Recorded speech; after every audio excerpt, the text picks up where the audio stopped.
programa não é recomendado para menores de 10 anos.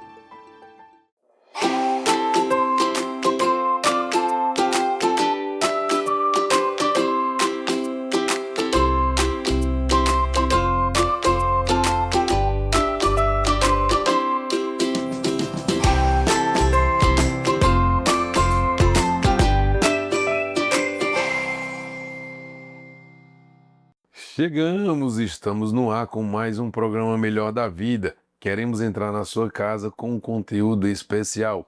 Hoje vai ser muito bom para você e toda a sua família. Pessoal, eu quero trazer uma reflexão antes de começar o nosso programa. Nós queremos tratar a criança que há em você, nós queremos tratar os seus filhos, nós queremos tratar com a sua mente. Nós vamos passar por toda uma questão do que a vida pode lhe machucar, que a vida pode trazer desafios, que a vida pode lhe trazer decepções. E você precisa resistir. Esse é o grande tema de hoje. Nós vamos falar de problemas relacionados à infância e problemas relacionados à vida adulta. Então fica com a gente que nós vamos começar a partir de agora. O melhor da vida é viver, curtir um momento sem se preocupar, deixar na memória e não registrar apenas a câmera de um celular. O melhor da vida é curtir, sorrir, brincar com quem ainda está aqui, pois a vida é um sopro, então vamos amar. A qualquer momento memórias pode tornar a vida. A vida vale a pena ser vivida. Pessoal, agora nós teremos uma entrevista muito especial, um convidado mais do que especial. Para apresentar o pastor Wilson Barreto, eu vou dizer só o seguinte: é um dos caras com o maior coração que eu conheço. E aí, pessoal, os títulos não valem. Ele é coach, ele é palestrante, ele é escritor, é filantropo, ele dirige uma igreja, um instituto. Aí você tá vendo aí o tamanho do cara. Ele vive para ajudar as pessoas, ele ajuda muitas pessoas, famílias, e principalmente nessa área de dependência química. Um bom dia, uma grande satisfação ter você aqui. Muito obrigado, Dr. Tiago. A minha satisfação também é imensa, né, desse reencontro e de poder dividir um pouco aí com o seu público, com os seus seguidores, que acompanham o seu trabalho nesse tema tão emergente. É verdade. Pessoal, é o seguinte, eu como médico acompanho várias instituições e eu encontro uma dor comum. Pessoas que se sentem sozinhas enquanto está ali servindo o próximo. É muita burocracia, é muita questão, lida com vidas e às vezes se sente sozinho. E o pastor ele tem esse desejo no coração de aglutinar. Então existe um conselho de pastores, junção de centros de reabilitação, não é isso, pastor? Isso, exatamente. O senhor procura sempre, além de ajudar a pessoa dependente químico, o senhor gosta de ajudar também quem ajuda, não é isso? Exatamente, é Conte um importante. pouco sobre isso. Na verdade, hoje nós temos o Conselho Municipal de Pastores, né, na nossa cidade, que nós estamos em Calcaia, uma cidade que está em amplo crescimento e o alcance é importante, né, a unidade da liderança estar juntas. E também nós temos aí iniciado uma federação de comunidades terapêuticas para poder fortalecer esse segmento que muitas vezes é tão mal compreendido e atacado até por questões ideológicas. É verdade. Dentro da reabilitação, pastor, existe os centros que envolvem somente a parte medicamentosa e existe os centros que envolvem a questão espiritual. Como é que o senhor vê, o senhor já tem mais de 20 anos, né, de experiência nessa área, como é que o senhor vê esses dois tipos de terapia? Eu acredito que, doutor Tiago, o senhor como médico sabe que toda abordagem e toda opção, para mim, sempre é válida, né? Eu não acredito que uma abordagem ela se supera em detrimento à outra. Eu acredito que não, acho que elas podem ser complementares, né? Então nós temos aí, por exemplo, os modelos hospitalares, né, que eles têm mais uma proposta terapêutica mais realmente medicamentosa, como o senhor falou, que também tem o seu valor. Muitas vezes o paciente ele está num nível de alta complexidade, né, ele está numa crise muito, muito grande e ele está colocando a vida dele em risco, muitas vezes perde até a capacidade realmente de discernimento, de decisão, de escolha. Então, em pacientes que estão em crise psicótica ou num processo de abstinência muito forte, de fato, o ambiente hospitalar ele é muito mais preparado, até porque pode haver riscos fisiológicos, né, de um óbito, de um algo relacionado a essa questão, como já houve em instituições que não estavam preparadas, né, com equipamentos, por exemplo, de emergência, para poder lidar com uma parada cardíaca, por exemplo, né? Hoje as clínicas elas estão preparadas para isso, mas muitas instituições ainda não têm esse equipamento de suporte. Então, o hospital ele tem essa resposta. Por outro lado, nós temos aí outros modelos, temos os modelos ambulatoriais, né? Por exemplo, através do SUS mesmo, tem o modelo do CAPS, né?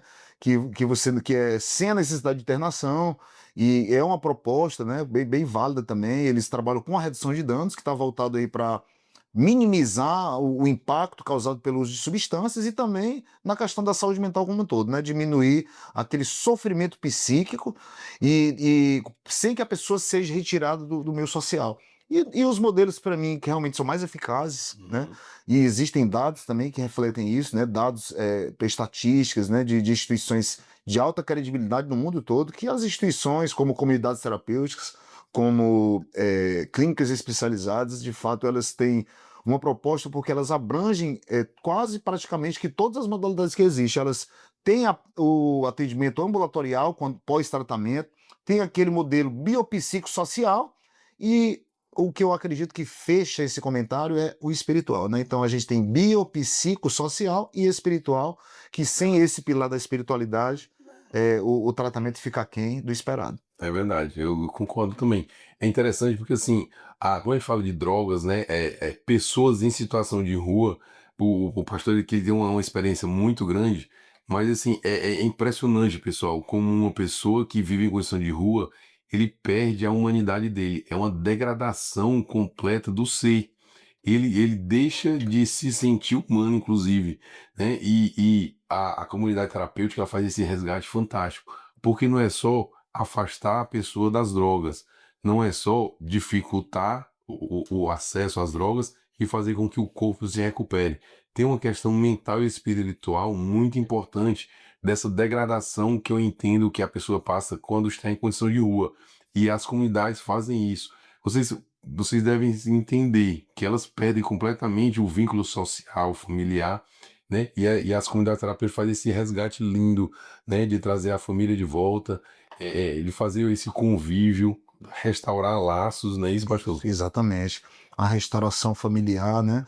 Essa ressignificação, principalmente familiar, para mim, é também uma das bases, um dos pilares fundamentais e indispensáveis para o sucesso de uma vida sem drogas, né? É muito importante ter esse objetivo claro e, ao mesmo tempo, assim, é um dos maiores desafios, né? Porque muitas vezes, e eu gosto sempre de dizer, doutor, que um dependente químico, um alcoolista, ou alguém que tem problemas agora, nós temos aí a ludopatia, né? Que é a questão dos vícios nos jogos, né? A gente percebe que a compulsão, ela é muito segmentada, né? Ela tem diversas áreas de atuação, mas sempre a família, ela é o suporte perfeito nos momentos mais difíceis, né? Fantástico. É.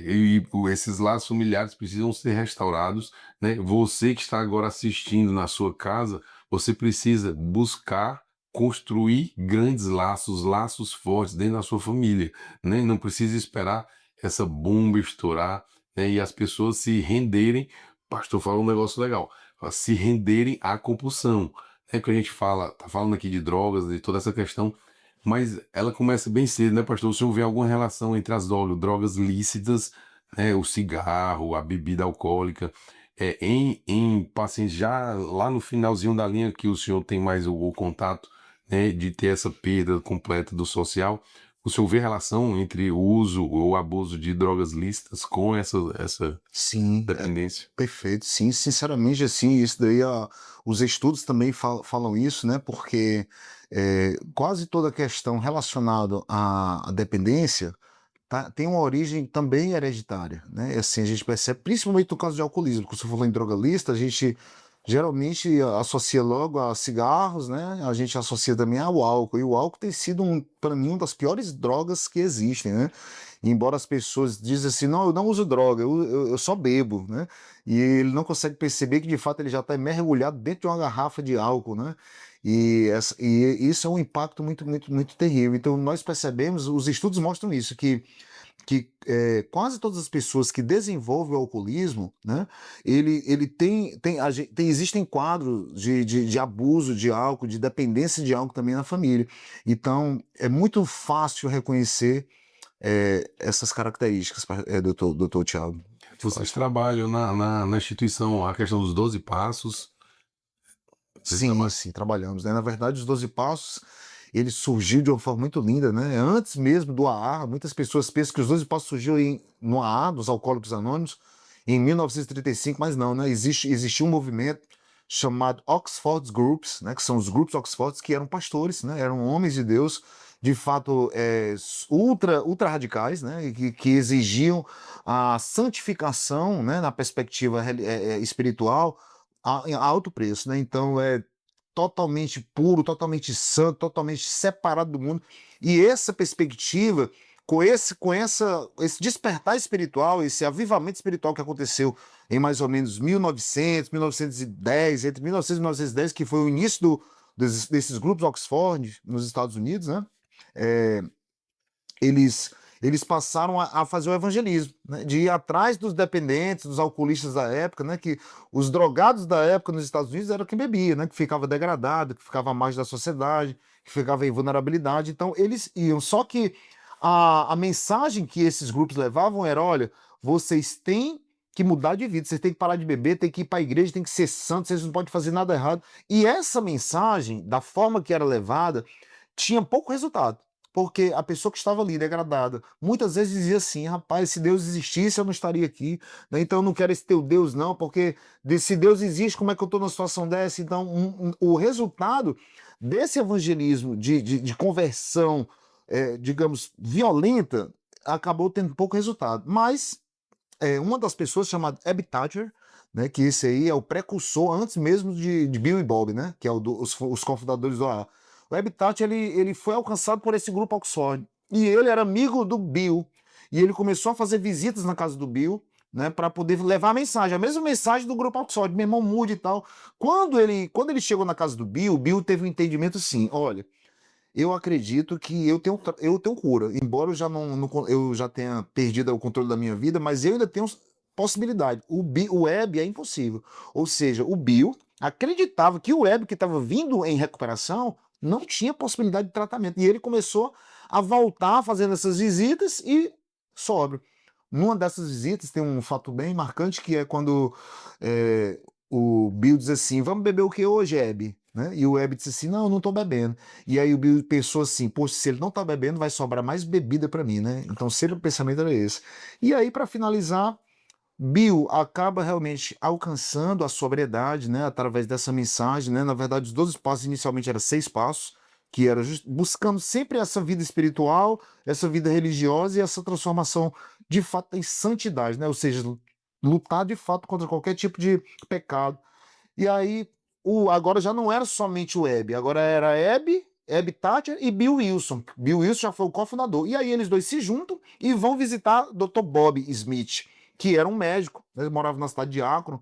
E aí eles vão. Quando eles se juntam, o Dr. Bob começou a perceber que esse movimento, que também todos alcoolistas, né, todos os 3 alcoolistas, que esse movimento de conversão radical tinha pouco resultado.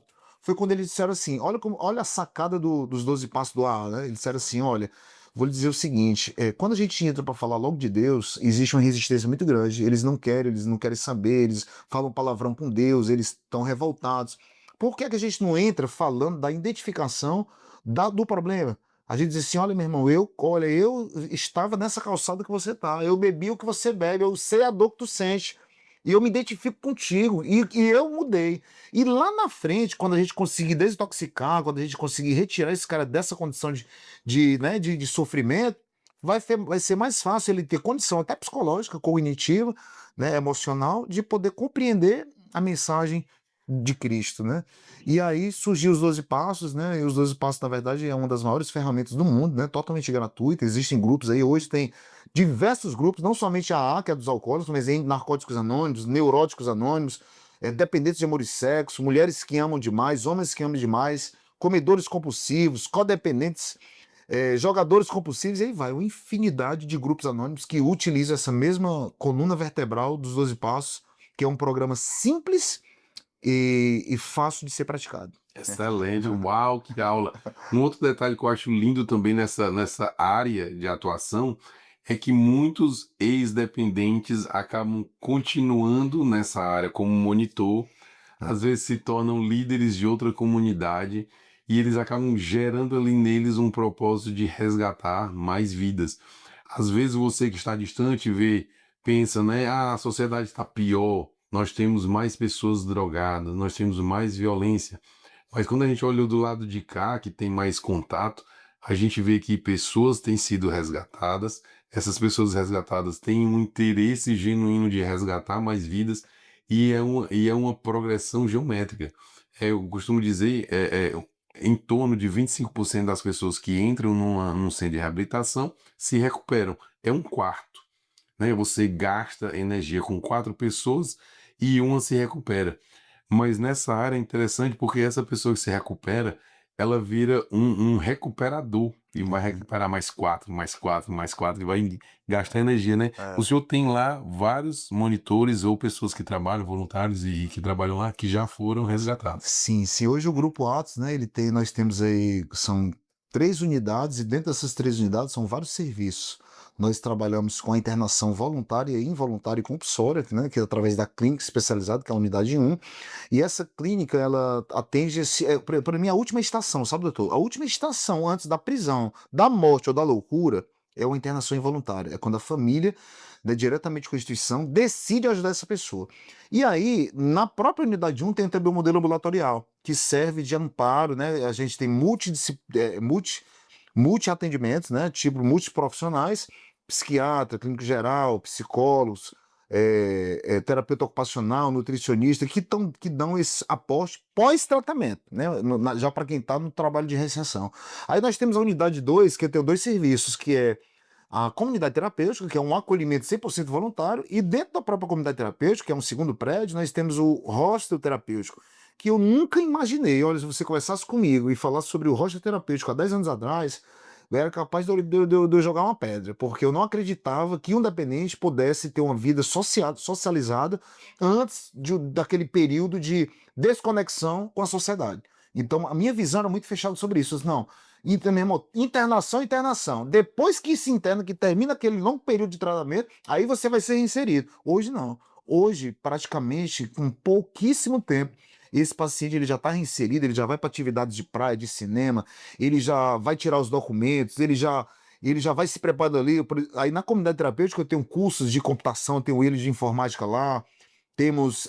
e o hostel, né? O hostel é para quem termina o tratamento ou na clínica lá, ou então na própria comunidade, aí eu tenho um espaço terapêutico onde ele tem carro, onde ele pode ter o celular, onde ele vai trabalhar. Hoje eu estou com em torno de 10 vidas, né? Acho que não é nem paciente, 10 amigos, né? Morando conosco no hostel. Ele tem um que é o melhor vendedor de iPhone do estado do Ceará. Ele tá lá e todo dia ele sai 7 horas da manhã, chega 10 horas da noite. Diz, rapaz, mas eu quero vender, eu quero bater minhas metas. Tem outro que alguns já trabalham conosco também, né? Como você falou, esse trabalho de multiplicador, né? Ele é mais ou menos assim, né? Dá de graça o que eu recebi de graça, né? É a corrente do bem, é uma bênção. Eu vejo essa paixão nas pessoas. Pessoal, só o voluntariado em si, você aquece muito sua alma.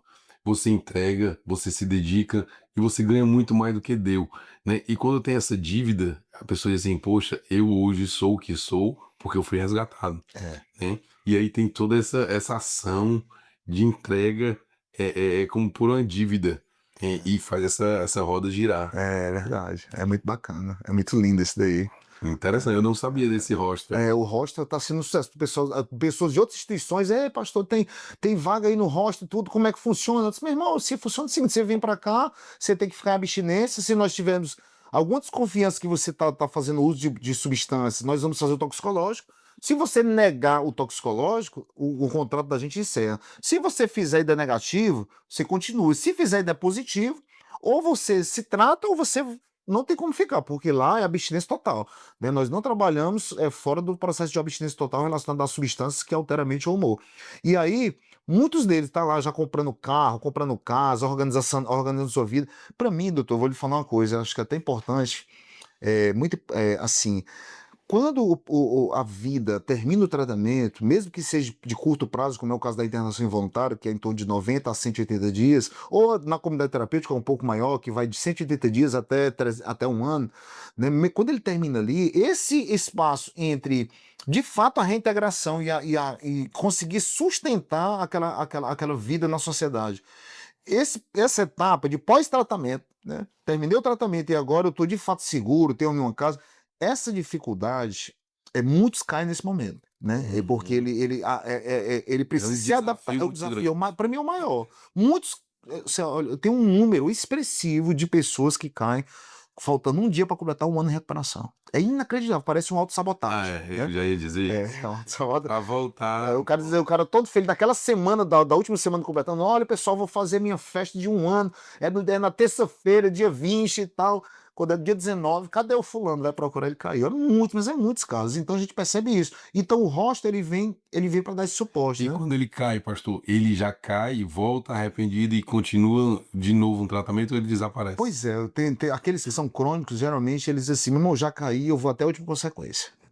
Tanto que tem pessoas que chegam a passar 3, 4, 5 meses, um ano, dentro do submundo das drogas. Já tem outros que eles entendem o que significa o lapso, né? Que a psicologia fala sobre o lapso, que muitas vezes é mal interpretado, mas eu, por exemplo, eu sou uma das pessoas que entendo completamente que o lapso, ele não é uma ausência, não é negar a recaída. Ele só diz o seguinte, cara, tu caiu, volta o mais rápido possível para o estrago ser menor. Isso é o lapso, somente isso.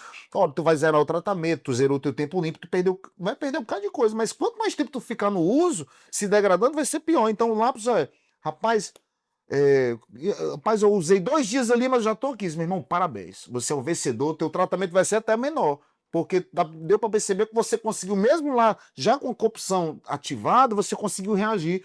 E demonstra que você está querendo de fato uma mudança, né? Houve esse lapso aí, mas vamos continuar. Fizeram o tratamento, vai fazer um processo, vai ser feita uma análise de novo, um aperfeiçoamento do que deu errado no tratamento. Mas é isso que acontece. Mas tem aqueles que são mais crônicos que realmente eles se degradam muito, né? Para poder voltar. Interessante. Pessoal, tivemos aqui essa presença marcante, pastor Hudson Barreto, com todo o seu conhecimento, principalmente uma mensagem de esperança para você. E eu queria que o pastor falasse um pouco mais sobre a questão da esperança e das novidades, o que é que o senhor vê aí no futuro próximo. Perfeito. A esperança que nós temos é em Jesus, né? Na verdade, Deus acima de tudo nas nossas vidas. E eu queria dividir com os nossos seguidores, né? Doutor Tiago, nós fomos contemplados com um projeto que nós fizemos para a Receita Federal, e a Receita Federal nos enviou uma carreta lá de Foz do Iguaçu, contendo 2 milhões de reais em mercadorias, onde nós fizemos o Bazar Solidário. Tudo é acompanhado por eles, e foram 4 instituições contempladas. Nós ganhamos em torno de 500 mil reais para fazer um projeto de uma gráfica, né? Uma gráfica, porque nós estamos aqui, o Ceará, ele é um dos maiores polos têxteis da América Latina. Então eu fiz uma análise, um estudo sobre essa situação, e aí nós decidimos entrar. Então é a Atos Gráfica Digital. E aí nós temos um projeto chamado Biro Amigo, que nós não vamos ser concorrentes das outras gráficas, nós vamos ser amigos, porque muitas delas têm falta técnicos para quando uma máquina quebra, às vezes o empresário ganha um serviço, consegue um serviço e às vezes não consegue entregar no tempo porque a máquina quebra, e técnicos são muito difíceis nesse segmento dessas máquinas, porque todas essas máquinas são importadas. E aí o Biro Amigo, ele vai estar para isso, e nós estamos fazendo a primeira escola brasileira em formação de técnicos na área da gráfica. Então, Ceará é um polo maravilhoso e nós estamos aí muito felizes. Vamos fazer tudo que está relacionado à gráfica, desde envelopamento de carro, camisas, camisaria, estamparia e tudo. E estou muito feliz por isso. E o que eu queria dizer, só para finalizar, é que Jesus não usou drogas. Jesus, ele nos é o maior exemplo. Jesus, quando ele estava na cruz, no momento mais agonizante da vida dele, os soldados colocaram um isopo, um algodão, e embebedaram com uma substância narcótica. Ali era de fato uma substância narcótica que diminuiria a dor e acelerava o processo de morte.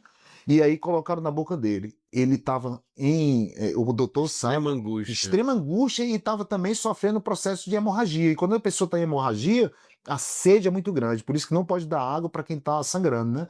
E aí ele ele colocou na boca e provou. Quando ele coloca na boca que ele vê que é droga, ele rejeita. A Bíblia fala lá no livro de João sobre isso. Jesus, quando ele foi oferecido droga a ele rejeitou. E isso é um exemplo que se ele, o nosso mestre, rejeitou drogas, nós também podemos rejeitar. E ele certamente está do nosso lado para nos fortalecer nessa caminhada. O Grupo Atuzida está disponível para todo aquele que precisar de ajuda. Pessoal, tivemos aqui essa presença marcante, pastor Hudson Barreto, com todo o seu conhecimento, com novidades em relação ao tratamento. Então essa é uma mensagem de esperança. Não perca a esperança em relação à drogadição, a toda a problemática relacionada às drogas. A gente vai dar uma pausa, mas fica com a gente, logo mais a gente volta com muito mais conteúdo.